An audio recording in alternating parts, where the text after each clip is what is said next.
Good afternoon, good evening, good morning. Pretty early in the morning, Hanlon, right? Bright and early here in New York. Good to Yeah. be here, though. Hanlon and I both look like we sort of had an early morning to rush ourselves to this show.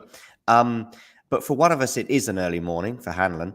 For me, it's not. It's just gone 1:30 in the afternoon. But I was up all night because of Zverev and Sinner making life difficult for themselves and for anybody trying to tune in here in Europe. But we'll come to Zverev and Sinner later on. Hanlon, you've been at the US Open quite a bit in the last few days. How's it been?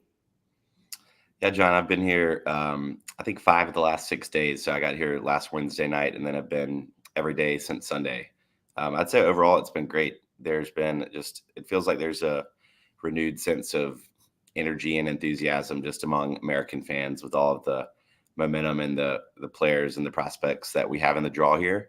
And I think from a fan experience, that's been really exciting. But it's also been noticeably more crowded, which I'm sure you've seen people talk Yeah. about on Twitter or just around tennis media conversations.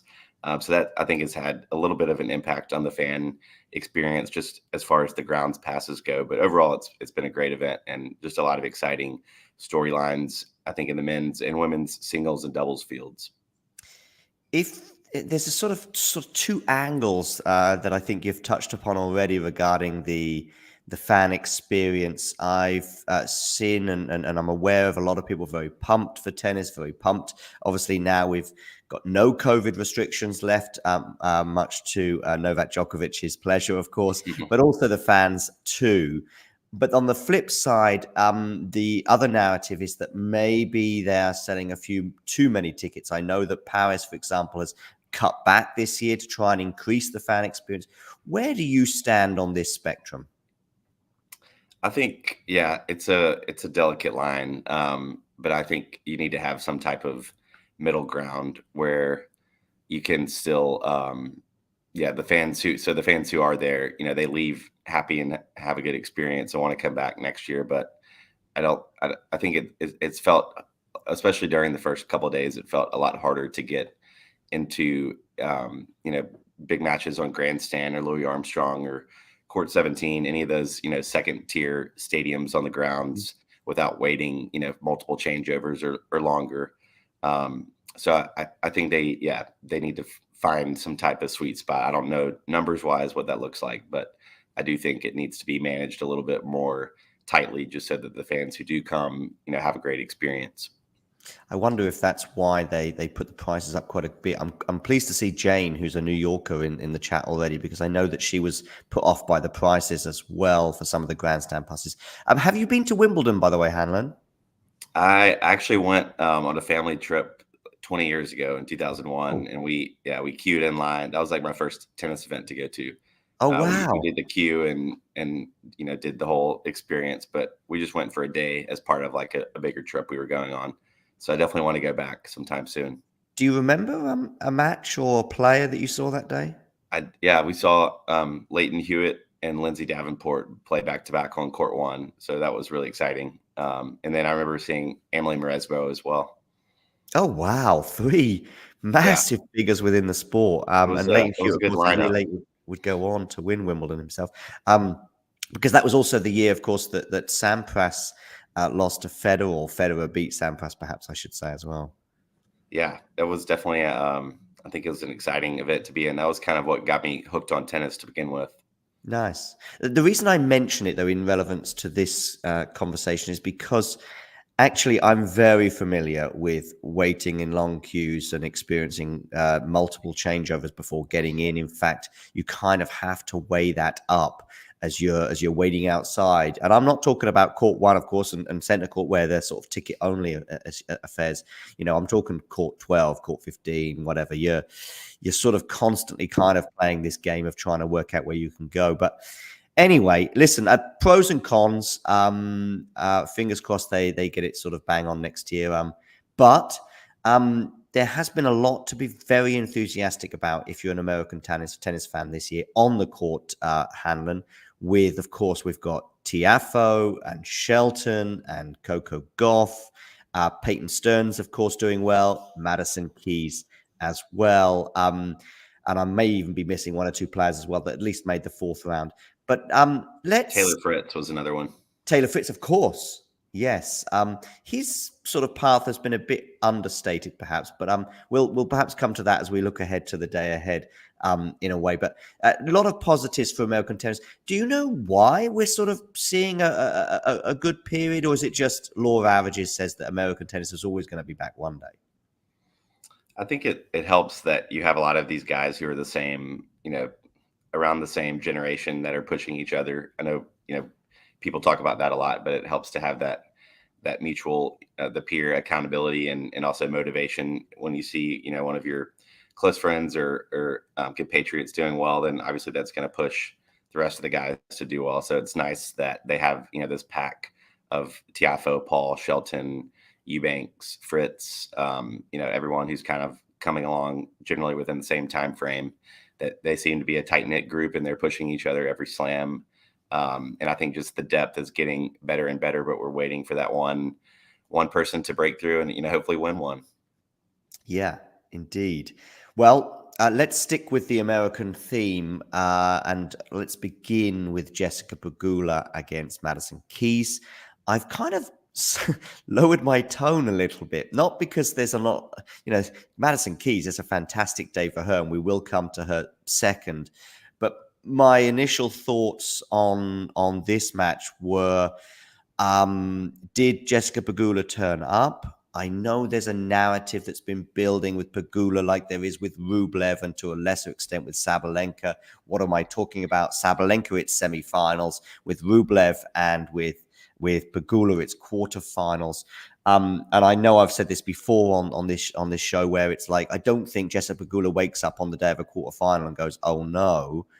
Mm-hmm. But I do wonder if that when it does get to the big occasion, and yesterday was the big occasion for her, whether there is a sort of a timidity, if that is even a word, that sort of comes over her. And the reason I use that word in particular is because she hit, I think, 6 winners yesterday in the whole match, one of which was an ace as well. So I just wonder if perhaps, and I saw her looking very glum going off court, and we're going to talk about her doubles as well a little bit later on. So there's still some, positivity regarding Pegula's career, of course. But where are you at with the Jessica Pegula Grand Slam pursuit story? Yeah, she's a tough one to crack, because I was in Ash on Saturday when she had her 3-set win over Svitolina, and I thought she looked better than ever, especially in that third set. She came out really aggressively and just took the set from Svitolina, won, I think, 6-2 in the third, pretty straightforward. And then the matchup with Keys, I was like a little bit worried about, because how anyone who's followed Madison Keys can be, she can show up any day and beat anyone in the draw, and that's what she did yesterday against Pegula.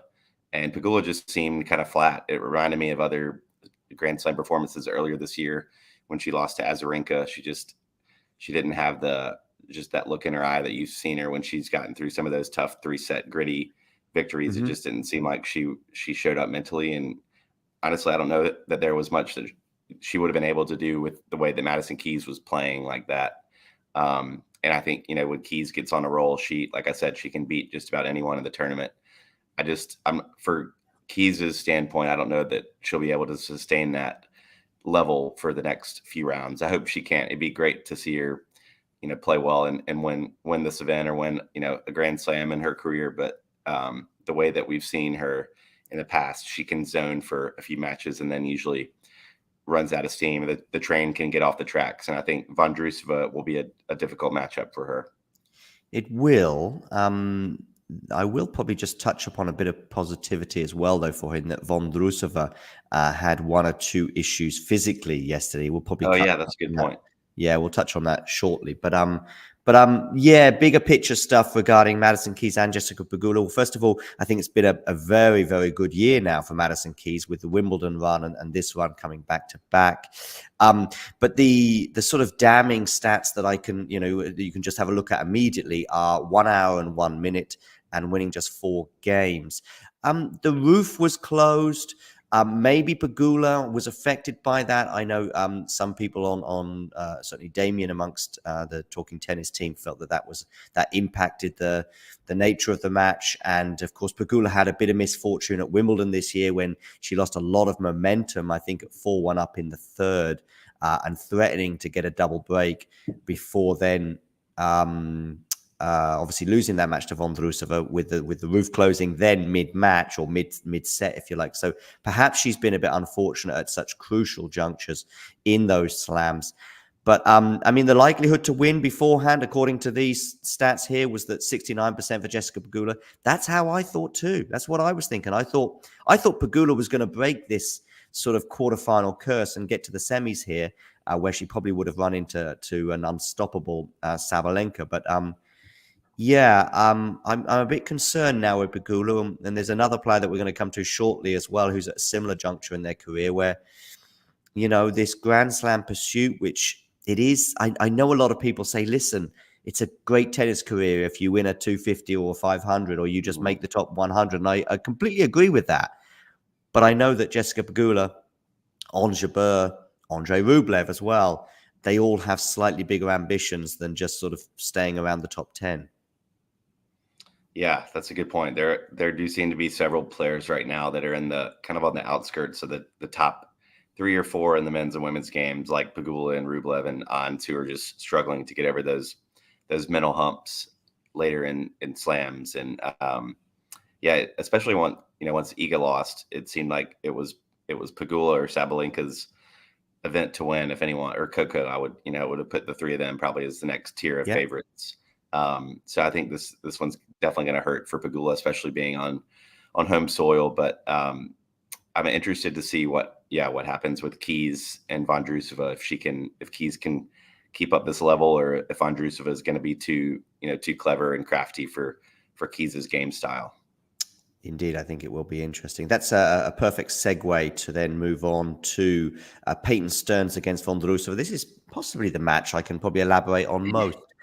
Partly because I not only did I watch it from start to finish, there were other matches I was covering quite intensively, but some were a more inconvenient time to keep across them.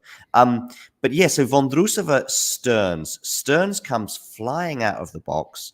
She is loving this cross-court exchange with the lefty forehand from Vondrousova coming to her backhand on the rise, and she's hitting it early and she's hitting it sweetly. And that was pretty much the case for the entire set. She did get an early break with Vondrousova breaking back, but it was sort of a bit more of Vondrousova just taking advantage of the moment and perhaps showing some of her big match experience. We'll elaborate on sets 2 and 3 in a second, but what do you know about Peyton? And because John, I must be honest, before this tournament, I didn't know a huge amount about her.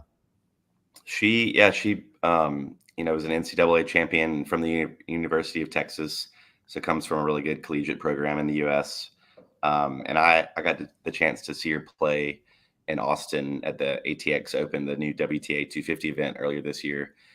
She and Katie Bolter had like a 3.5-hour match. It was a pretty epic matchup, and funny that they played here again at the U.S. Open. But from what I've seen and heard about Peyton Stearns, she's a huge fighter. She's battle tested, coming from the collegiate system, having won and played so many matches. And her forehand, it reminds me of the Jen Brady's forehand, almost, just that really heavy topspin forehand that I think gives a lot of people fits on the women's game who typically prefer that flatter ball. Yeah, and she was taking it so nicely on the rise. And there was a moment, though, in the tiebreak where it was 4-2 to Stearns at the change of ends. And the next point that followed ended up being Vondrousova's last point in the tiebreak. And I saw her hit a forehand cross-court winner to make it 4-3, and therefore we're looking at I was actually thinking at 4-3, I think Vondrousova is going to get this now. But she then sort of clutched at what appeared to be her shoulder. I'm now aware that perhaps the issue is a bit lower down and it's the elbow. She then seemed to consume something, I'm presuming a painkiller of some nature. And the next few games were a bit of a battle, but you could see that she sort of had come out the other side, at least in terms of this match, that she was probably going to hang on in there, and she probably thought, I'm just going to knuckle down and get through this, and we'll evaluate the body, if you like, in the coming hours. Give us some thoughts, though, on Vondrousova and how she's backed up her Wimbledon run. I've been really impressed with her since Wimbledon. I think, over the last 5 to 10 years, we've seen, WTA players who are first-time slam winners really struggle with the pressure of backing those results up immediately after a slam. And while she hasn't won any big titles or anything since Wimbledon, it seems like she's had a really consistent summer and been winning multiple matches at each event. And just, it doesn't seem like, at least from the outside looking in, that the pressure has impacted her as much as it has with other first-time slam winners. And granted, she hasn't gotten the attention that, say, Emma Raducanu did a couple of years ago. So she hasn't had to deal with a lot of the pressure or the Emma Raducanu level attention. But I know that was also a unique situation. But I think overall, I've been really impressed with Vondrousova and Mukova since they've had their big summers at Wimbledon, and then have backed those results up mostly on the U.S. and North American hard courts. Me too. I'm glad you mentioned both of those players because, of course, they're both Czech. But yeah, both having excellent Grand Slam runs, and obviously Vondrousova ending in winning Wimbledon. And I think partly what I understand what you're getting at with Vondrousova as well is that there was a shock element to her run, very different to the Raducanu run. But it was like, oh my goodness me, that I think she could go on and win this thing, and she did.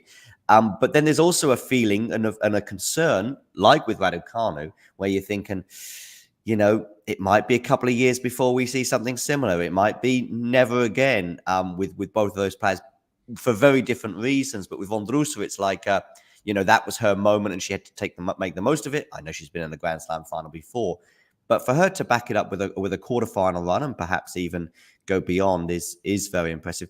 I think Peyton Stearns, as we're looking at some of the stats here, the serve perhaps was an issue for her in the end, and there was a lot of breaks of serve throughout the match as the ebbed and flowed. And I do think that it was either a level thing for Peyton, that she just couldn't maintain that first set level, or maybe she was a little bit distracted by some of the things in terms of the issue with the health, and she was pulling the trigger a little bit early, particularly towards the end of the third set, when I think that she just wanted points to be done, if you like, and yeah, her timing wasn't quite there, and I'm not sure whether that was the occasion and maybe seeing a quarterfinal in sight, or just basically running out of steam. But she's had a great tournament. Okay.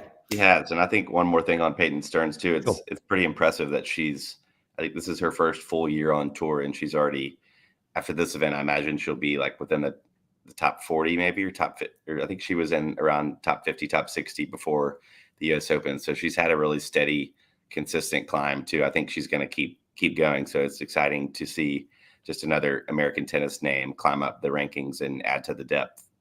There was a sort of, at times when I was watching her yesterday, a sort of Kenin vibe with her as well. Oh yeah, she does. Yeah, she has like that fighter, kind of the street fighter, scrappy mentality that Sofia Kenin has too. I think she seems just like a gritty competitor. So I'm interested to see how she handles just the rest of the year now that she has more of a target on her back after this event.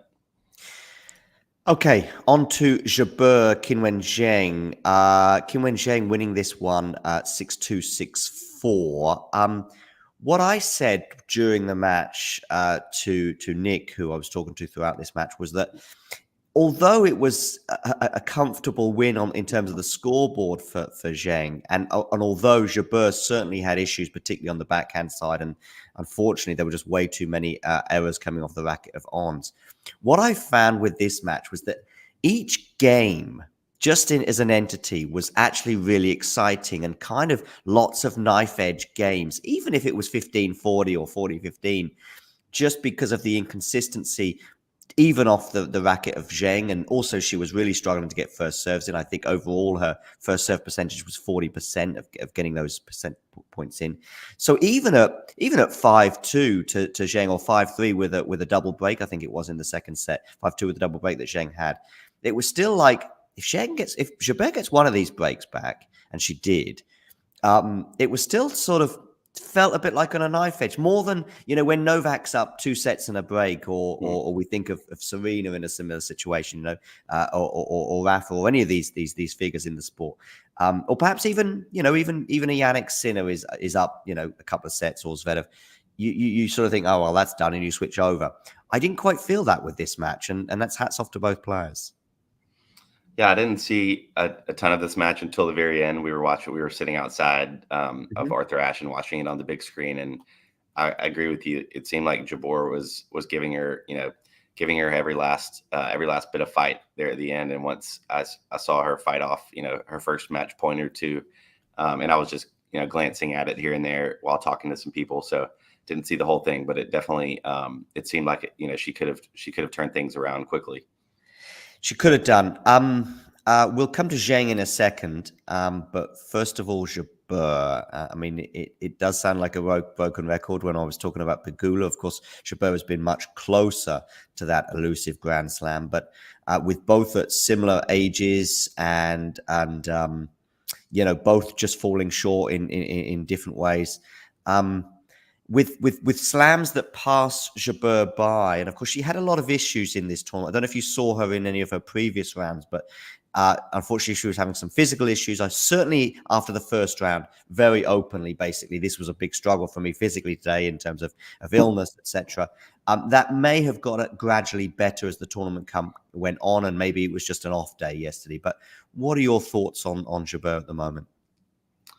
Yeah, she just hasn't really looked like herself since Wimbledon, and I know that she was struggling with, like you said, with maybe physical or other issues earlier in the tournament, but it just seemed like she hasn't really had the light, carefree, playful, minister of happiness, as she likes to describe herself, that mindset that everyone knows and loves her for. So I hope she's able to get the Ans magic back sooner than later. But I worry that she just has a lot of scar tissue from Wimbledon still, and she likely will carry that with her. But it was, I think, encouraging to see her fight through a lot of tough wins this week too. Even though she fell short yesterday, I think hopefully she can take some confidence knowing that she she had some pretty gritty 3-set victories here, even though she wasn't playing at her best. So hopefully that'll help carry her forward the rest of the year.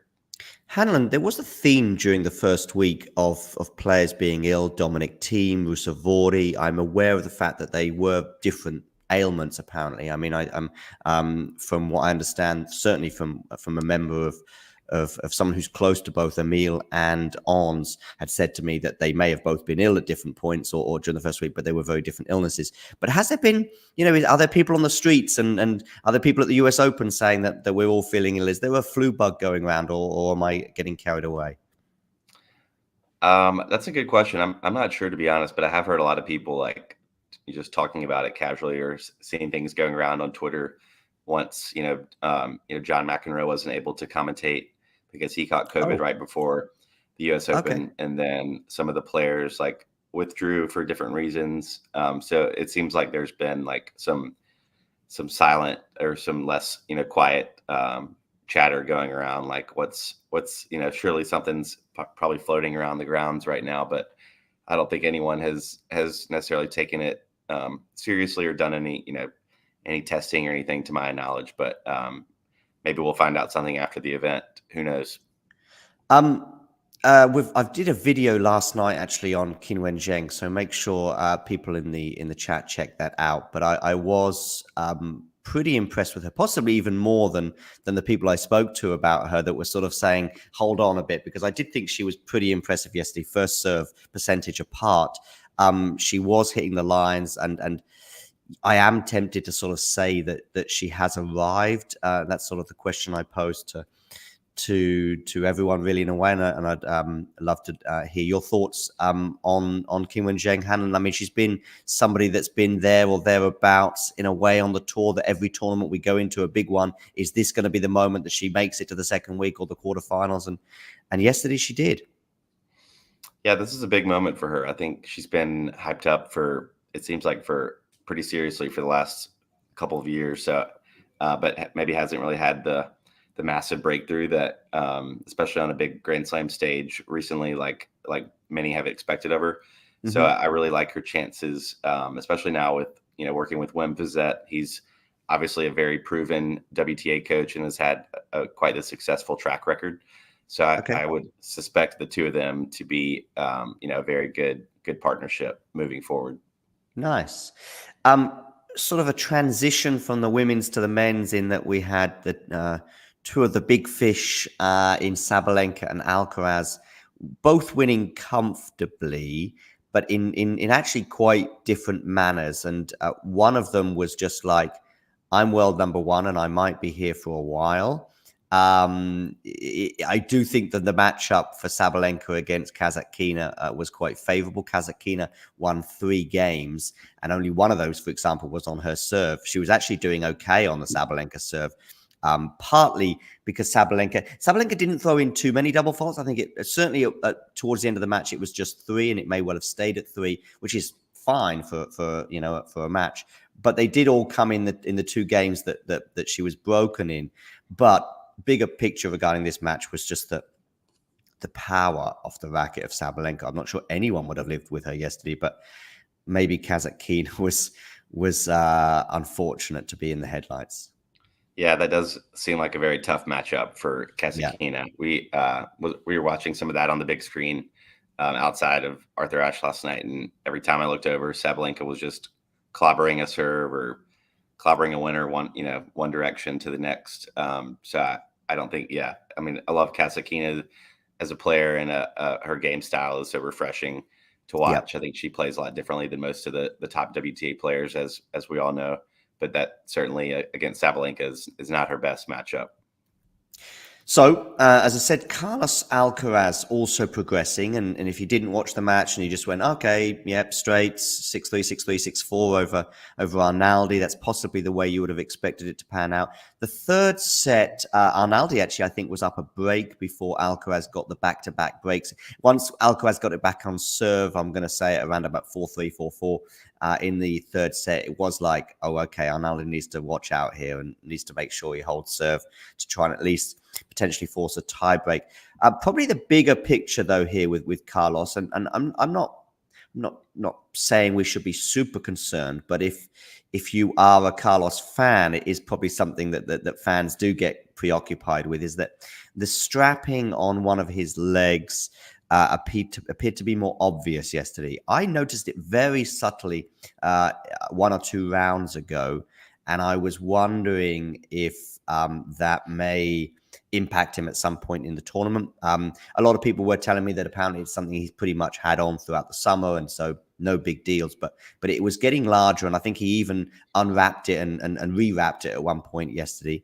And I do think his movement may have been a little compromised, but maybe he was just taking it easy in the match. Carlos's progression to the quarterfinals and perhaps beyond has been a lot less dramatic than last year, which is the good news. Where are we at with Carlos in this tournament? Have you managed to catch him at all? Well, I'm glad you asked, because I did get to see him on Saturday against Dan Evans on Arthur That was Ashe. a great match, right? It was a Oh, I really good enjoyed match. it. It's fun. Yeah, it was fun, and I was debating whether I went with some friends who aren't necessarily tennis fans, but they wanted to go to Arthur Ashe and see the experience and see Alcaraz. So we had seats in the upper section, which I usually wouldn't want to sit in because they're so high up. But Alcaraz is a player who, now that I've seen him live, he's somebody that can, I think, really wow the audience no matter where you're sitting, just because his game is. I mean, he's electric and from an entertainer perspective, but his game is just, he's incredible. And credit to Dan Evans too for really putting up a good show and winning that third set, and Yeah. battling Alcaraz to 4. They had some just incredible points, but it was, Alcaraz just looked better than ever that match. So I think he I know some of his other matches have been a lot more straightforward, but that was probably good for him to have a little bit of a test there in the third round, and hopefully that'll help him get through his next one. But we'll see how I think he's going to have a really tough match as he plays Zverev, right? Yeah, he does. Yeah. Yeah, Um, that should be a good match. yeah, it shall. Zverev went 5 sets last night with Yannick Sinner. This match, though, was possibly a tale of physical battle as much as it was in terms of winning points and point construction. Hi, Jethro. Evans versus Alcaraz is one of the most enjoyable. Listen, Jethro, you and Jack are on this train, and I think Hanlon. By the way, I'm guessing Hanlon as well is because for you. As a tennis, big tennis person, but even also being with friends that are less so, you're all going into this match to watch him against Evans, and you're picking that one out because it's like, I want to see this guy in the flesh, right?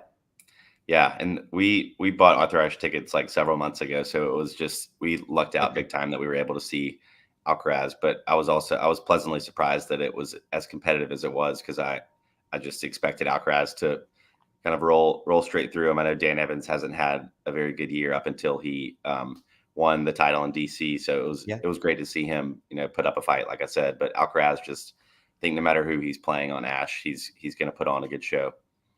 I'm not sure what Evans thinks of Clay, but I did, and there's a reason for this sudden tangent with Clay.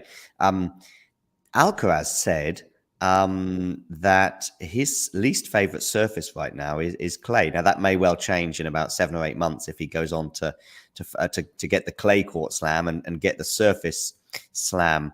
But the reason why I'm also bringing it to this is I actually watched Evans play Alcaraz in Barcelona earlier this year, and that was pretty one-sided for Alcaraz on that surface.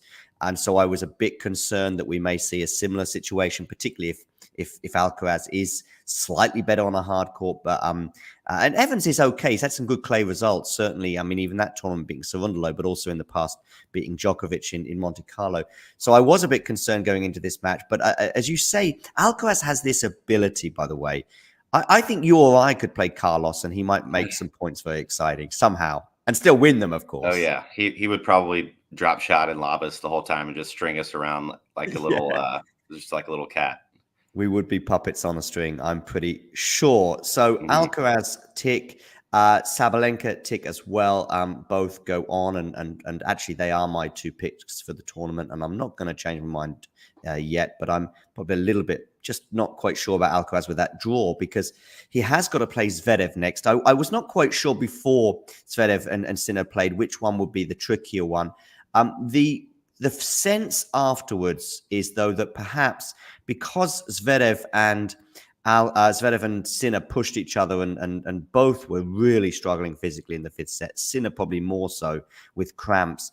But there is an argument perhaps that neither, as a result, were likely to maybe push Alcaraz if those physical travails continue into 2 days from now. Yeah, I would expect Alcaraz to get through that, but depending on how Zverev recovers physically, I could see it being like a really tight, maybe 4-set match. But I wouldn't expect it to go to 5. But maybe I'm wrong. Yep, we'll see. Sinner Zverev, the story of this match, as I say, probably physically, there were I think there was, at least off memory, every time I kept seeing longest rally of the match, it was always 14, 16, 17 shots. It was never like, wow, 32 shot rally, blah, blah, blah. So that's partly it. But that obviously doesn't quite tell us the story, because there was lots of juices. We had an early break, I think, for Zverev. Sinner gets it back. And once Sinner got it back on serve, I was thinking, okay, I think Sinner's now going to just move away. There was the matchup issue beforehand and the head-to-head, many of which were suggesting that would favor Zverev. I was still going with I just think that Sinner here in New York, his run last year, I think maybe New York will be the slam that gets him, if and when probably he wins his Grand Slam. I just think it might well come in New York as opposed to the other 3 locations. And I just thought this is Sinner's domain. Zverev, I still don't think he's quite at the pre-injury levels that he was showing before he got injured in the French Open last year. So I was still backing Sinner. As the match panned on, Zverev snatches the 1st set. By the middle of the 2nd set, so not too far into the match, but we are over an hour. So even though those points were short, the games were long. The service, time for serving was being maximized by both players. And Sinner did actually, by the way, say something to the umpire at one point, saying, "Hey, keep an eye on on how long Zverev is taking to serve, which is interesting because at that point was in the fifth set and Sinner was really struggling physically. It was Sinner who seemed to falter first, and I think we're all looking at Sinner going, oh no, is he going to have to retire? Is it going to be an Alcaraz style collapse like we saw it from Alcaraz in the French Open? And so we were so preoccupied with that for a couple of sets, and that we didn't quite realize that actually Zverev was struggling too, and it really did become a war of attrition.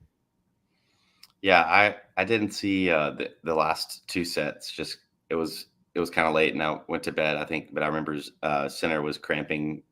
He was cramping pretty bad, like in the second or third set? Is that right? Yeah. And then it looked like I just assumed that Zverev was going to run away with it once he got the third set and was up 2-1. But glad to hear that Sinner, still made it more of a fight. Yeah, and it was still a tough loss for him. Yeah. I think with Zverev's maybe scar tissue, perhaps it might have been a deeper cut for Sasha, but it won't be an easy one for Sinner. And I think without the cramping, I'm tempted to say that we might have seen a different result. But there we go. Sinner will have to wait at least a few more months as he tries to win his first Grand Slam. But Zverev goes on to play Alcaraz. And we'll probably chat about that matchup maybe tomorrow, as that will be obviously coming up tomorrow. We had Draper against Rublev. Draper's run comes to an end. Rublev, perhaps I've written the word endurance down with this one, in that I think if it ever did go beyond 3 sets, probably Rublev was the more likely winner. Any thoughts on either player's passage in this US Open? Yeah, it's good to see Rublev in another quarterfinal. This is, as we all know, where he's usually a consistent bet to make it to this stage. I don't like his matchup with Medvedev. I think Medvedev definitely kind of has the mental edge over their friendship and rivalry up to this point. But maybe he can prove us wrong this time. I think is he 0-7 in quarterfinals or 0-8 in Grand Slam quarterfinals? 0-7, but if it's not, it's 0-8. But it's very much in that area. I mean, like I say, it's sort of Pegula-esque. I think maybe even one or two more than Pegula, actually. Yeah, Medvedev has looked really strong, so I would suspect him to get through that. But also a great result for Jack Draper. I haven't gotten the chance to see him play a ton, but wasn't he injured before this? And so this was a big result for him at a major. I mean, Jack has had a year where he plays Rafa in Australia, and that was such a close match. It could have gone either way. It was 4 sets win for Rafa in the end. But I think even in that match, in the 4th set, Jack was just starting to struggle with 1 or 2 physical issues, and Rafa made the most of it. And really, since then, has really struggled. He had to skip Wimbledon and had a lot of issues. So this run kind of came from nowhere. I say that I do know 1 or 2 people or I know one person in particular, Mario, tipping him to get to the quarterfinals here. So that was a good call, even if he didn't quite make it that way. And as Jethro says, it's interesting. He says top 15 as well, because that is the sort of area people are sort of a bit wary of going top 10 with Draper, and I think he might make top 10. Particularly as I think he can also do pretty well on the grass. So that helps that he's got a couple of good surfaces, and most talented British male since Murray. I think that's probably right. I mean, there's not Dan Evans has had a great career, of course, but probably Draper's ceiling is slightly higher. Rublev marches on and go on. Oh, I was just going to add to Draper. It definitely seems like he's the most hyped up especially from the British media, that they are the most excited about him, and they have been about anyone, likely since Murray, like Jethro mentioned. Yeah, I'm curious why you think top 15 over top 10. Do you see he has a ceiling like an Alex de Minaur? Exactly. I know what Jethro's thinking, because it's you would never normally. It's either top 100, top 20, top 20, seeded at a slam, top 10, or world number 1. These are the benchmarks and the landmarks in tennis. But I think it's just because of that lack of certainty. It's not so much the ceiling with him; it's the weaknesses. I think the forehand can be an issue with him, and we know the strength with the serve, and I think his movement is pretty good. But then of course there's the physical issues that we think will derail lots of seasons for him. I actually think that the physical issue is not It's something I'm concerned about in the immediate, a bit like with Holger Rune. In the immediate, in the present, I'm concerned about them, but actually I think it is something that we'd need to see. If we're still at it, and with this issue at 24, 25, then it's like, okay, well, really now you should, because in tennis we see it a lot with the growing pains, if you like, of players in their youth. And probably even a year, 18 months ago, we were just wondering, is Carlos going to be okay to do sort of five setters? And well, we've seen now with, I think he's won 9 out of 10 five setters, and he's won 2 Grand Slams. So I think we're okay with Carlos on that front. But we do see it with a lot of players in their youth. I mean, Emma Raducanu as well, before the US Open win, was perhaps having 1 or 2 issues in longer matches. It's funny. Tennis is a funny thing that in most sports we just assume you'll get gradually worse with age, but actually with a physical thing in tennis is that the worst and most difficult endurance moments are the beginning and the end of your careers. It's in the middle where you're fine, but in your early years it can still be an issue, and it can take 2, 3, 4 years to grow out of. Yeah, I mean, that's the good thing. Careers are going so much longer now. So I heard a line from I think it was after Coco Golf's match the other night when she played Mira Andreeva, and she, Golf seems like such a veteran right now that she's been on the tour, irrelevant on the tour for 4 or 5 years, but I think she has a good big picture mindset of like every loss isn't the end of the world. Like you've got a very long career ahead of you. So I think Jack Draper could use the same advice. Like, there's going to be peaks and valleys, but the way players are playing until their mid to late 30s now, there's, likely going to be several chapters ahead of their long career, hopefully. Medvedev overcame de Minaur in 4 sets. This is probably the match I sort of had an eye on least, if that makes sense. He did lose the first set. De Minaur having a really good record over Medvedev head-to-head. And funnily enough, I checked out, I think, de Minaur's record against 1 or 2 other players who he could potentially meet en route to maybe going all the way to the final, for example. And I was looking at his head-to-head thing, and de Minaur's got a good record against all of these guys. I think it was Rublev I was checking out his head-to-head against, because obviously it would be potentially Rublev in the next round. I think it was 3-1 against him. I think it might have been 3-1 against Medvedev before yesterday as well. Medvedev turned it around and won in 4 sets, the hard court specialist. What are you making of this narrative with Medvedev and the New York crowd that sort of began in 2019 and has continued? And of course, he's won the US Open, but even that final against Djokovic, which has had so many stories, and given that Medvedev won it in straight sets, but there were shouts between serves even in that match, and I know he highlighted again the other day. And I don't know, from the outside, I just find it a very funny roller coaster. I think it's hilarious. I think it's great how Medvedev just kind of leans into the New York chaos and the cheers and the boos, and he's just he's very real and raw and authentic, and I think a lot of the New York crowd probably relates to that, or those that are pro Medvedev really can latch on to him, because he's himself, and he also doesn't mind being the villain or the disruptor role with a hint of sarcasm. Which is just Medvedev's, in his element. So I think having a character like him at the top of the game is welcome and a breath of fresh air sometimes. I agree.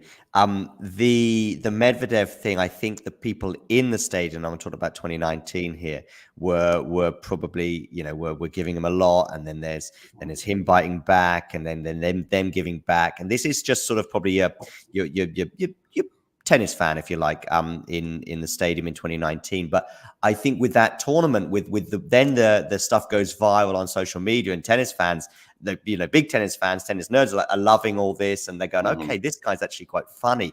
That I think that partly changed the narrative with him over that tournament. But even in the final against Rafa, I was fortunate enough to be at that 2019 final, and he went 2 sets to love down. But tennis fans, being tennis fans, they want to see 5 sets. So he was actually getting the crowd on his side during that. And I think there was a much friendlier interaction between him and the crowd after that match in the encore interview. And we've had a few more things this year as well with he was saying something in an encore interview the other day about, I don't know if he has a girlfriend or wife, but maybe they're going to struggle to sleep tonight. I don't really know, but it's all been very amusing. kisses being blown. But anyway, Medvedev is in a good mood, and he's into the quarterfinals, where probably he will continue that run that he has over Rublev. I think he's just had one loss to Rublev, but that run, I should use the word run a bit more with emphasis, because it included running into a camera, I think it was. If you remember that fight he had with a camera en route to losing to Rublev. He's I would love to see. I mean, it'd be great to see Rublev break through and get over his quarterfinal hump. I think it'd also be exciting to see Medvedev take on Alcaraz in the semifinals. Just I think that's a really tough matchup for Medvedev so far, but he also loves to be this disruptor type role. So I think no one would enjoy more, being the party crasher to a Djokovic Alcaraz final more than Medvedev would. So he might thrive in that scenario.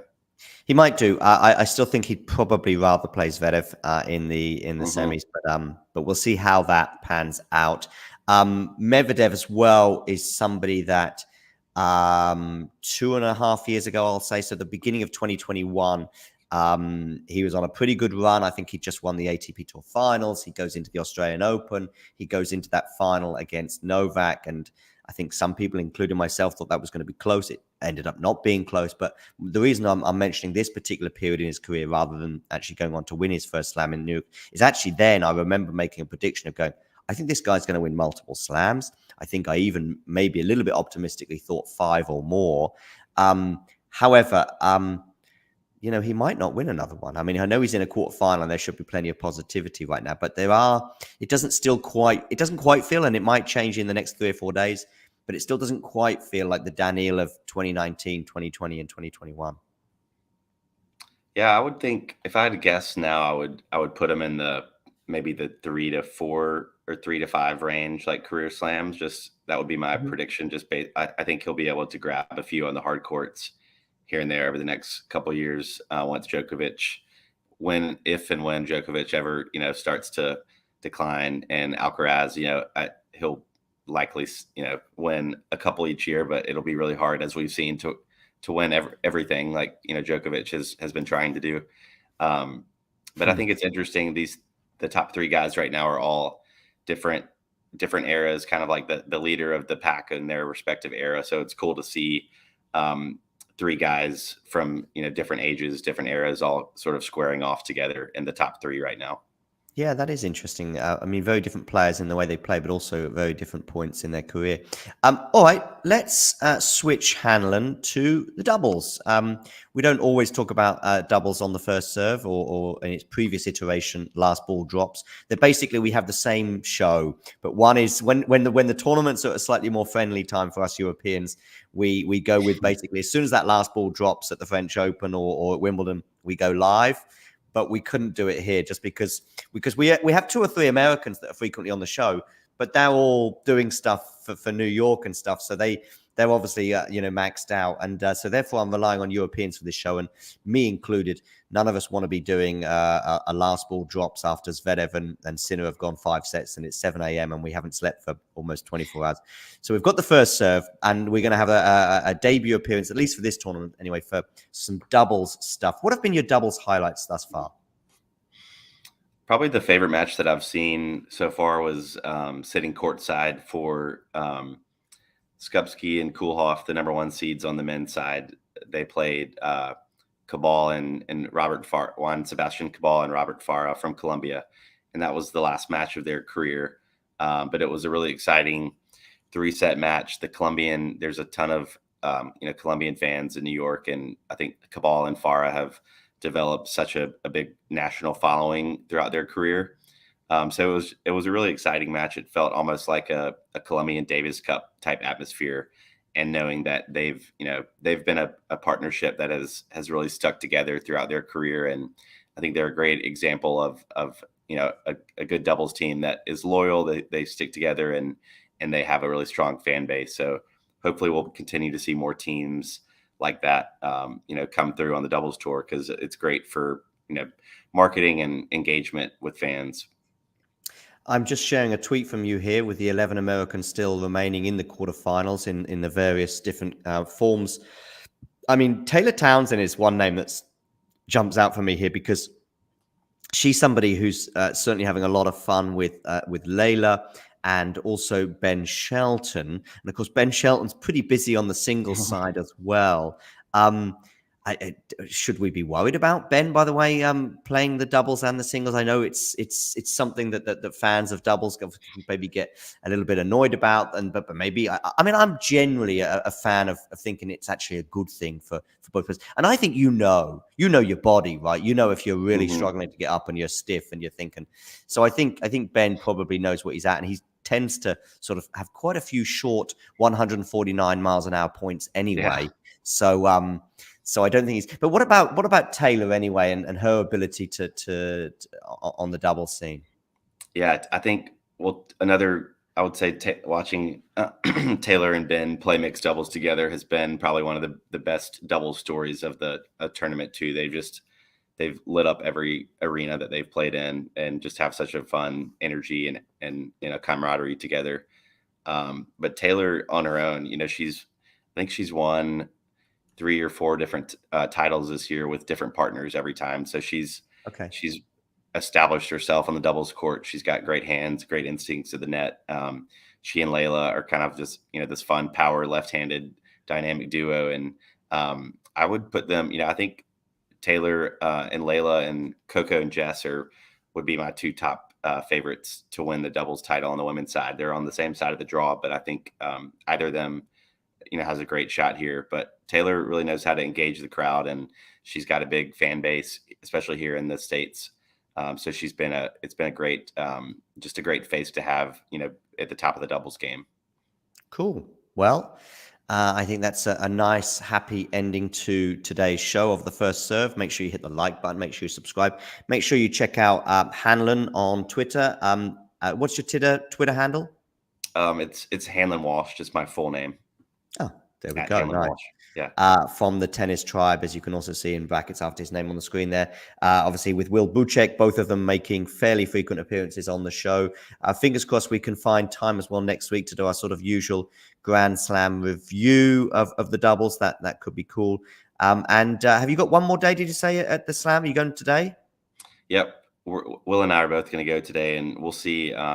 We'll be on Louis Armstrong there's the doubles quarterfinals and the mixed doubles quarterfinals, and then we'll be following the singles results on Arthur Ashe too.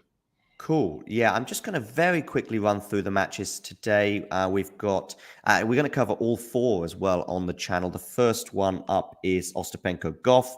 Then coming up after that is Djokovic against Taylor Fritz. There will be a very short video I'm going to make on that Taylor Fritz Djokovic match anyway, so we'll probably skip over that, especially as it's 7-0 for Djokovic anyway.